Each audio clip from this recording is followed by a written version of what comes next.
चलिए, परशुराम जी ने जहां से प्रारंभ किया था वहां से आरंभ करते हैं। परशुराम जी ने कहा कि लक्ष्मण ने केवल हमारी घोषणा में केवल इतना सुना है कि न तुम्हारे नहीं है सब राजा। ईमानदारी वाली बात बताया करें नारायण, बात हमने केवल इतनी ही कही है क्या? हमने तो आपकी पूरी घोषणा सुनाई थी, लेकिन हमारा चिंतन जो आया था वो इस बिंदु पर आया था कि तुम्हारी दिन है सा राजा। आपने कहा कि भाई हमने मारने के पहले बचाने का क्रम भी बता दिया था, तो जरा आप लोग इनका क्रम समझो। परशुराम जी ने कौन सा बचाने का क्रम बताया था? परशुराम जी ने अपने दृष्टि में बहुत अच्छा बचाने का क्रम बताया है कि सुनो राम जी शिव धन तोड़ा सहज बाहु संतोरित मोरा शो विल गाऊ, शो विल गाऊ, वो स्वयं विलग हो जावे। और परशुराम जी इसका अर्थ जानते हो क्या कह रहे थे? समाज के लोग उसको अलग करते हैं। इसका अर्थ क्या यही है, समाज के लोग अलग करते हैं। शो विल गाऊ, स्वयं विलग हो जावे।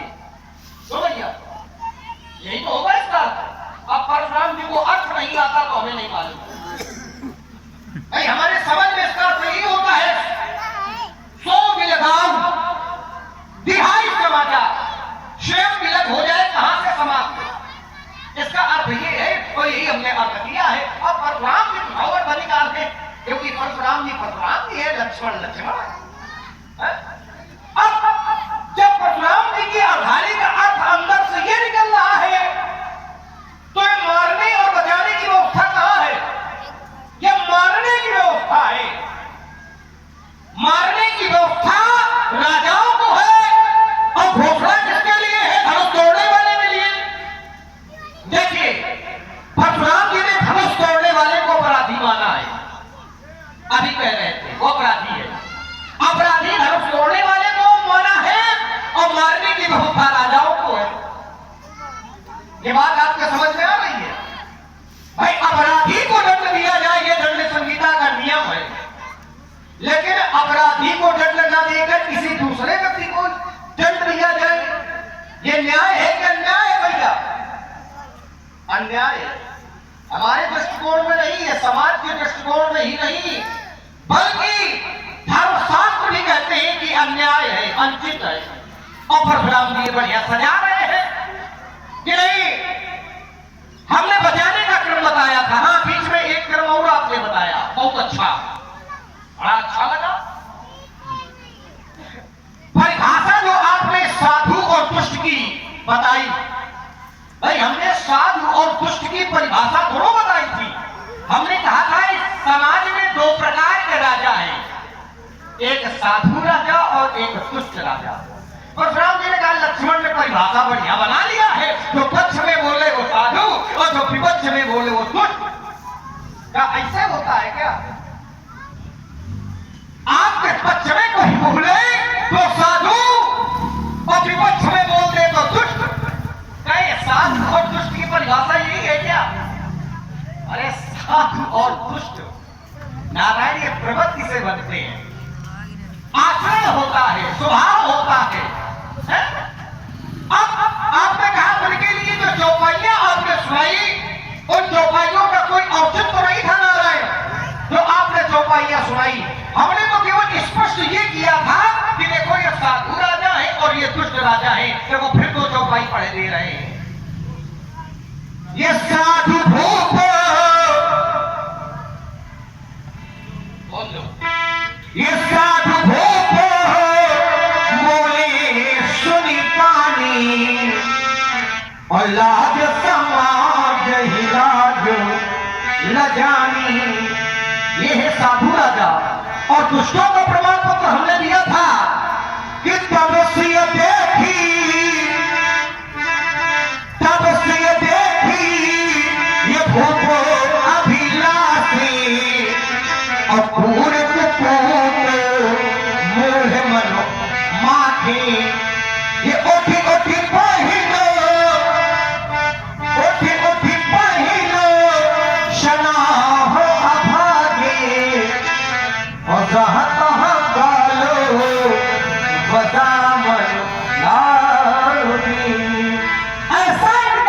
किया गया है, इनके द्वारा जो कृत्य प्रस्तुत किया गया है, जो कार्य किया गया है, वो ये किया गया है।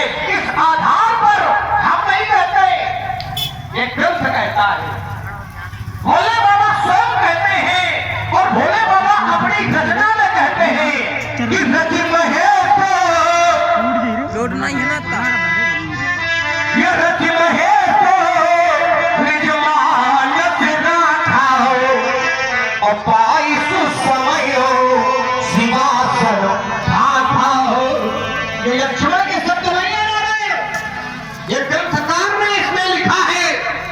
अब भोले बाबा के शब्द है, अब भाई इसमें हम क्या करें? प्रमाण हमने यहां से दिया है। अब देखिए, पक्ष और विपक्ष विषय अलग है और साधु दुष्ट अलग है। देखो, साधु नियमावली को हमने जाना है, साधु नियमावली को हमने पढ़ा है। जरूरी नहीं है कि बहुत अच्छे पीले पीले कपड़ा पहने हैं तो वो साधु है, बहुत अच्छा चंदन लगाए है तो साधु है, और जरूरी ये नहीं है कि मुकुट पहने हैं, तलवार लिए है तो दुष्ट होगा, जरूरी नहीं है। नारायण, साधु की परिभाषा लीजिए। हम आपने जो परिभाषा बताई वो परिभाषा नहीं, जो हम बता रहे वो परिभाषा है कि संयम नियम, ये संयम नियम नीति नहीं बोले और परशु बचनो कबहू नहीं बोले। नारायण, ये है साधु की परिभाषा। इसलिए पक्ष विपक्ष से साधु असाधु नहीं बनेंगे। साधु एक प्रवृत्ति होती है, स्वभाव होता है, आचरण होता है, चाहे व्यक्ति जिस परिस्थिति में हो नारायण, लेकिन साधु तो साधु रहेगा। नारायण, साधु साधुता नहीं छोड़ सकता है, चाहे स्थिति परिस्थिति कोई भी हो। तो आप ये सपना बताओ, अब ये जो मारा जाएगा, हमने कहा था आप अवतार कोट में हैं और अवतार कोट का व्यक्तित्व अगर ऐसा करेगा साधुओं को मारेगा, क्योंकि परशुराम जी का विभाग है क्या? परित्राणाय साधूनां विनाशाय च दुष्कृतां। परित्राणाय साधूनां, साधुओं की रक्षा करने के लिए, विनाशाय च दुष्कृतां, दुष्टों का विनाश करने के लिए परमात्मा आता है कब? युग युगांतर में प्रकट होता है। और अगर विभागा अध्यक्ष अपने विभाग की रक्षा न करे तो चलेगा, क्या होगा? चलेगा।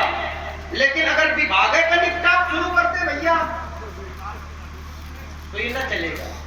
यही तो बात लक्ष्मण कह रहा है कि नारायण, ये गलत है, ये जो है ये गलत है, जो आप साधुओं को मारने की बात कह रहे हैं। आपने कहा कि धनुष तोड़ने वाला क्या है? बोले धनुष तोड़ने वाले मेरे दृष्टि में अपराधी है।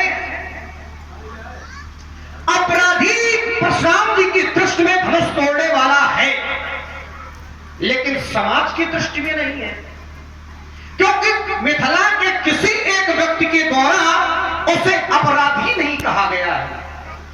अगर अपराध होता है, परशुराम जी ने बहुत बढ़िया जोड़ा कि ये धनुष जो था ये महात्मा दधीच जी की अस्थियों से बना है। अगर लक्ष्मण, तो इसमें मध्य भाग में नाक की हड्डी को लगाया गया था जोड़ने में, तो इसका नाम पिनाका भी हो गया। तो ये सजीव था और किसी का वध कर देना ये अपराध है। अरे चलिए, किसी का भी हो वध करना अपराध है। लीजिए, अब बात तो आपने बहुत वजनदार कही है, बहुत मजबूत बात कही है, लेकिन वध का संबंध कहां से होता है ये भी तो हमें बताओ। और शायद समाज के लोगों ने जाना भी होगा। भैया, अगर कोई किसी को मारता है, वध करता है, काटता है, तो काहे को काटता है? शरीर को। क्यों भैया? शरीरे को तो काटा जाता है, शरीरे को तो मारा जाता है। और महात्मा दधीच ने अपने शरीर को पहले दे दिया था, पहले ही शरीर को दान में दे दिया था। इस शरीर में नारायण नमक लगा करके गौओं को चटा दिया था। शरीर पहले ही दान में दे दिया था। हाँ, उनकी आयु शेष थी। आयु शेष होने के कारण उन्होंने अपने प्राणों को खींच करके अपने नाक में रोक लिया था, मध्य भाग में। और उसी मध्य भाग से ये धनुष जोड़ा गया है। तो पहली बात तो यहाँ वध नहीं है, क्योंकि जब भी कोई वध होता है और कोई हत्या होती है तो नारायण वहां लगता है सूतक। सूतक क्या लगता है?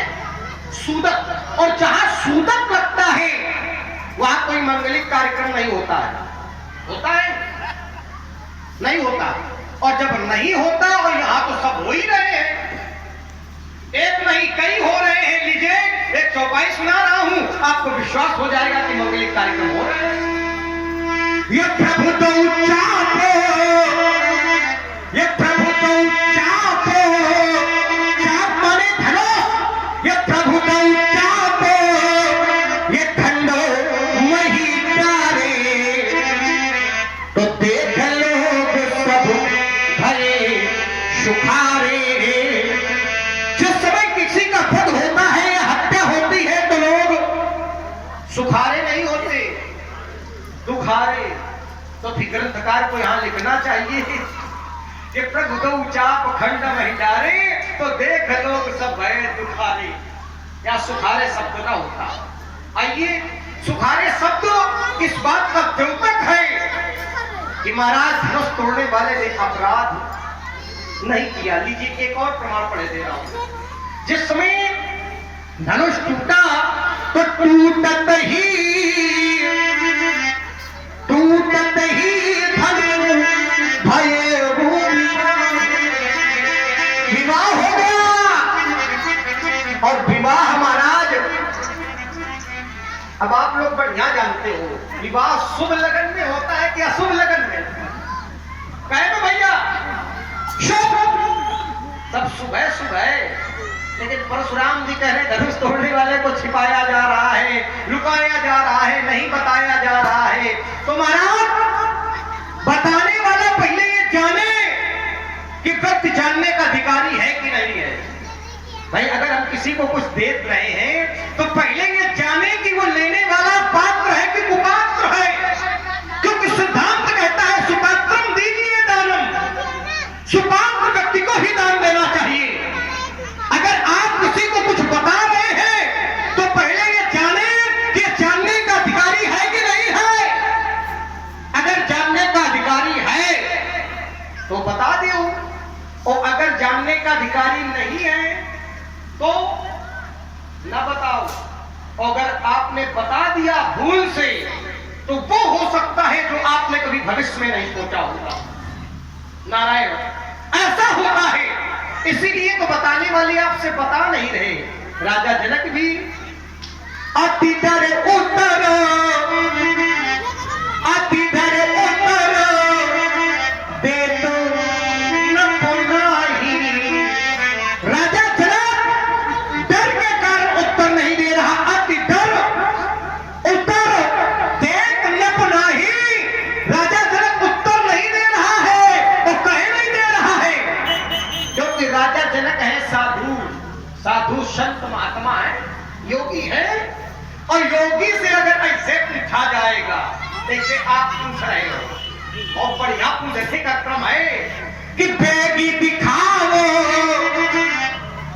ये बेगी दिखाओ मोढ़े नदी आजू, भाई उल्टा हूं मैं जहां लग तू राजू। अगर किसी साधु महात्मा किसी राजा से आप कहेंगे भी जल्दी बता धनुष किसने तोड़ा है, और अगर नहीं बताया तो तेरी पृथ्वी पलट दूंगा। ईमानदारी से बताऊं व्यक्ति बताएगा। अगर प्रेम से आप पूछ ले हो तो आओ छोटे का लड़का बता दे। यहां सबको मालूम है धनुष किसने तोड़ा है, सबको मालूम है। इस समाज में जितने भी हैं सबको मालूम है धनुष किसने तोड़ा है। अरे समाज की बात छोड़ो, जिन लोगों ने जानने का प्रयास किया उन लोगों को मालूम है, चाहे वो जहां हो। अपने आश्रमों से लोगों ने पता लगा लिया। कोदंड खंडऊ अब तुलसी जयति बचन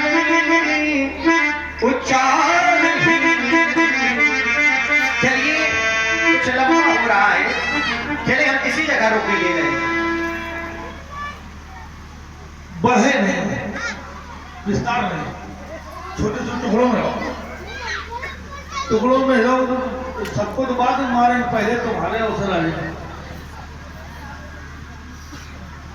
फिर मैं वही बात लेके आ रहा हूं, साधु और दुष्ट की अगर मानस से पहचान की जा रही है तो दो प्रकार से की जा रही है। फिर वही बात है कि साधु और दुष्ट की जो पहचान हो रही है वो दो प्रकार से हो रही है। एक वो पहचान जो तुम्हारे द्वारा बताई जा रही है और एक वो पहचान जो हमारे द्वारा बताई जा रही है। अब इनके द्वारा जो पहचान बताई, थोड़ा सा ध्यान, बड़ा मर्म है इसमें। इनके द्वारा जो पहचान बताई जा रही है वो बताई जा रही है कि जब जो राजा तब से दे की भूप बिलाखे, जो ये राजा थे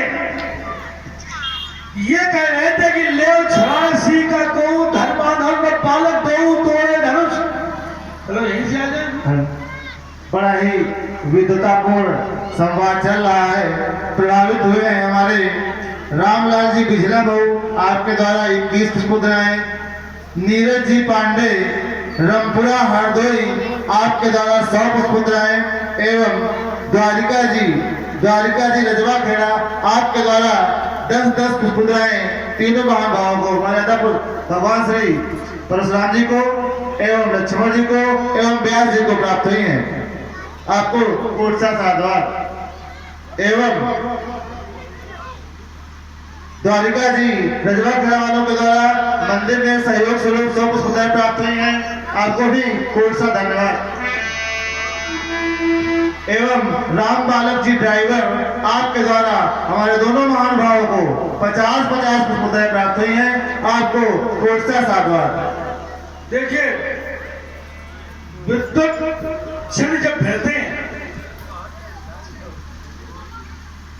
तो संवाद भी विद्युतापूर्ण होते हैं। एक बार हम और आए थे तो एक मूर्ख खड़ा कर दिया था, तो हमको समझ में नहीं आ रहा था कि इस बात की बातों का उत्तर क्या दें।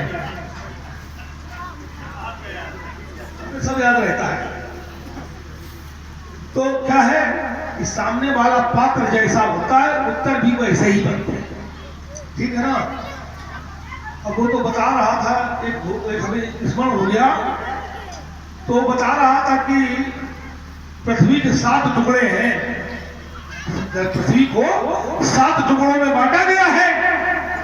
तो कह रहा था अमुक टुकड़े में कौन रहता है, और वो 7 टुकड़े जो बताए जा रहे थे, जिनके नामकरण किए जा रहे थे, सही बात यह है कि आज तक हमने उनको पढ़ा ही नहीं। क्या? तो हमने उनको पढ़ा ही नहीं। हमने क्या पढ़ा है? तो जम्मू कच्छ शालमली कौश पुंछ साफ पुष्कर, भाई हमने तो यही जाना है, हमारे ग्रंथ यही बताते हैं। अब तुम जाने कौन सी चौपतिया से पढ़ के आए हो, तो चौपतिया का अर्थ तो नहीं कर सकते हैं। मेरी समस्या तो ये है, सामने तो मूर्ख को खड़ा कर दिया गया, उसने मूर्खता का परिचय दे दिया पूरा। अब आज देखिए, अब सामने जो खड़ा है ये वास्तव में सत्य बात तो ये है कि संवाद के क्रम में ऐसे चेहरे बहुत कम दिखाई देते हैं जो अक्षरशः संवाद करने की जिसमें क्षमता हूं मैं इसको साधुवाद देता हूं। हालांकि हमारे विरोध में खड़ा है तो सब बहुत आने भुगतान नहीं मारे, लेकिन क्या करें, जो सही है वो सही। चलिए अब बिंदुओं पर आ गया, तो दो भाग यहां कर दिए गए हैं, एक इनकी ओर से किया गया, दूसरे हमारी ओर से किया गया। साधु और दुष्ट को पहचानने का वो छाए हर ले छाए सीता को अधर्म बांधव न पालक लो तोड़े धनुष उछाले सरई जीवित हमारी को पड़ई जो मिले कछु करे सहाई सहित तो भाई। तो ये है दुष्ट राजा, और जो कह रहे हैं साधु भूप बोले सुन पानी कि राज समाज लाज लगाई, बल प्रताप वीरता पाई और ना कहीं संग सिखाई। तो ये है साधु राजा जो पक्ष में बोल रहे हैं, वो साधु राजा जो विपक्ष में बोल रहे हैं, दुष्ट नहीं, कोई किसी के विरोध कर, कोई किसी का विरोध करे, कोई किसी का पक्ष ले, हमारी दृष्टि में वहां साधुता नहीं होती, वहां साधुता ही नहीं। साधुता कहाँ होती है? अपने कृत्यों में होती है, अपने कर्मों में होती है। और जो यहाँ कर्म किए जा रहे हैं, हम उनमें साधुता देख रहे हैं, उनमें दुष्टता देख रहे हैं। और कर्म क्या है? यहाँ कर्म है धनुष का टूटना। अब धनुष तोड़ने के लिए जो आए हैं वो है, अब हम देखो यहाँ सात दुष्ट कहाँ ढूंढ रहे हैं, यहाँ देख रहे हैं कर्म में किस कहा कर्म क्या हो रहा है? कर्म देखिए कहां क्या हो रहा है। यहाँ हो रहा है कि चमक धर ही धनु मूल उठ ही न चल ही ल जाए। चमक धर ही धनु मूल दुष्ट, तो ये दुष्ट है, ये दुष्ट है। कौन? जो धनुष तोड़ने को जा रहे हैं। जो धनुष तोड़ने नहीं जा रहे हैं उनके लिए क्या लिखा गया? बोले जिनके कछु विचार मनमाई, तो चाप समीप महीप न जाही। जो धनुष तोड़ने गए वो दुष्ट, और जो धनुष तोड़ने नहीं गए वो साधु। परिभाषित ऐसे करो जो अलग अलग दिखाई दे। ठीक है, अपने पक्ष की बात ना करो, वो पक्ष की बात है, विपक्ष की बात ना करो, बिल्कुल कृत्य की बात करो, कर्म की बात करो। जो धनुष तोड़ने गए वो दुष्ट, और जो धनुष तोड़ने नहीं गए वो साधु। यासी, तो जिसने धनुष को तोड़ा वो क्या है? हमारा एक प्रश्न था वहां, किस आधार? ठीक है।